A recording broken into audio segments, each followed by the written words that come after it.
ನಮಸ್ಕಾರ.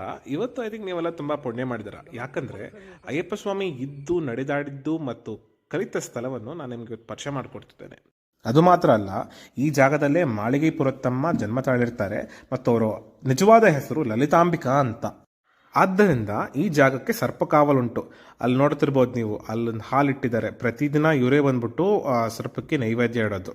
ಈ ಕಟ್ಟಡಕ್ಕೆ ಏನು ಪ್ರತ್ಯೇಕತೆ ಅಂದರೆ, ಈ ಕಟ್ಟಡ ನೋಡೋಕೆ ಒಂದು ಫ್ಲೋರ್ ಕಾಣಿದ್ರು ಇದ್ರ ಕೆಳಗಡೆ 3 ಫ್ಲೋರ್ ಇನ್ನೂ ಇದೆ. ಸರಿ, ಇವಾಗ ವಿಷಯಕ್ಕೆ ಬರೋಣ. ನೀವೆಲ್ಲ ಇವಾಗ ವೆಯ್ಟ್ ಮಾಡ್ತಿರೋ ಒಂದು ಸಂದರ್ಭ ಬಂದಿದೆ. ಅಯ್ಯಪ್ಪ ಯೂಸ್ ಮಾಡಿದ ಖಡ್ಗ ಮತ್ತು ಅಯ್ಯಪ್ಪ ಯೂಸ್ ಮಾಡೋ ವಸ್ತ್ರವನ್ನು ಇವತ್ತು ನಿಮಗೆ ತೋರಿಸ್ತಾರೆ ನೋಡಿ. ಇದೇ ಅಯ್ಯಪ್ಪ ಸ್ವಾಮಿ ಯೂಸ್ ಮಾಡಿದ ಖಡ್ಗ. ಈ ಖಡ್ಗದಲ್ಲೇ ಅವರು ಮುಟ್ಟಿ ಅವರು ಈ ಖಡ್ಗದಲ್ಲೇ ಅಭ್ಯಾಸ ಮಾಡಿರೋ ಖಡ್ಗ. ಇದು ಆರ್ಡಿನರಿ ಖಡ್ಗ ಅಂತೂ ಅಲ್ವೇ ಅಲ್ಲ.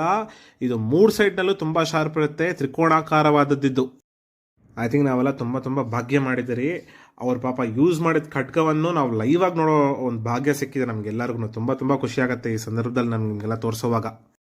ಮತ್ತೆ ಇಲ್ಲಿ ನೋಡ್ಬೋದು, ಅಯ್ಯಪ್ಪ ಸ್ವಾಮಿ ಸ್ವತಃ ಅವರೇ ಯೂಸ್ ಮಾಡಿರೋ ವಸ್ತ್ರ ಇದು, ಅವ್ರದೇ ವಸ್ತ್ರ ಇದು. ಈ ವಸ್ತ್ರ ಎಷ್ಟು ಸ್ಪೆಷಲ್ ಅಂದರೆ, ಈ ವಸ್ತ್ರ 108 ಮೂಲಿಕೆಯಿಂದ ಆಗಿರೋದು. ಮತ್ತು ಗಾಯ ಏನಾದರೂ ಆದರೆ ಆ ವಸ್ತ್ರ ಹಂಗೆ ಅಂಟ್ಕೊಂಡು ಗಾಯದ ಮೇಲೆ ಹಂಗೆ ವಾಸಿ ಆಗ್ಬಿಡುತ್ತೆ. ಅಷ್ಟು ಸ್ಪೆಷಲ್ ಆದ ವಸ್ತ್ರ ಇದು. ನೋಡ್ಕೊಳ್ಳಿ, ಎಷ್ಟು ಭಾಗ್ಯವಂತರು ನಾವೆಲ್ಲ ಈ ಥರ ಎಲ್ಲ ಲೈವ್ ಆಗಿ ನೋಡೋಕ್ಕೆ. ಮತ್ತು ಗುರುಗಳ ಹೆಸರು ಅನೀಶ್ ಅಂತ. ಇವ್ರು 10ನೇ ತಲೆಮಾರು ಗುರುವಾಗಿರ್ತಾರೆ. ಇವ್ರು ಏನು ಹೇಳ್ತಾರೆ ನೀವೇ കേൾസ്ಕೊಳ್ಳി. അയ്യപ്പൻ കളരി അഭ്യസിച്ചിരുന്നത്, താമസിച്ചിരുന്നത്. അത് കൂടാതെ മാളികപ്പുറത്തമ്മ ജനിച്ച വീടാണിത്. അയ്യപ്പനുടെ ഗുരുക്കന്മാർ 3 പേരാണ്. ചീരൻ, അപ്പൻ, രപ്പൻ എന്നീ 3 ഗുരുക്കന്മാരാണ്. അതാണ് ചീരപ്പഞ്ചിറ എന്നുള്ള നെയിം.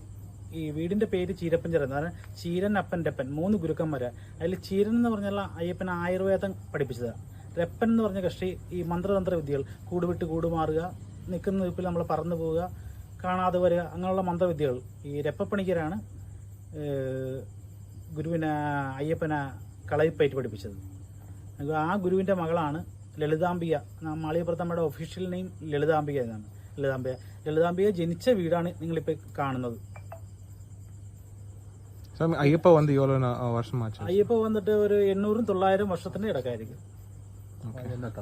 நீங்க எத்தனாவது தலைமுறை? ഞങ്ങൾ അയ്യപ്പന്റെ ഗുരുനാഥന്റെ രപ്പപ്പണിക്കരുടെ 10ാമത് തലമുറ.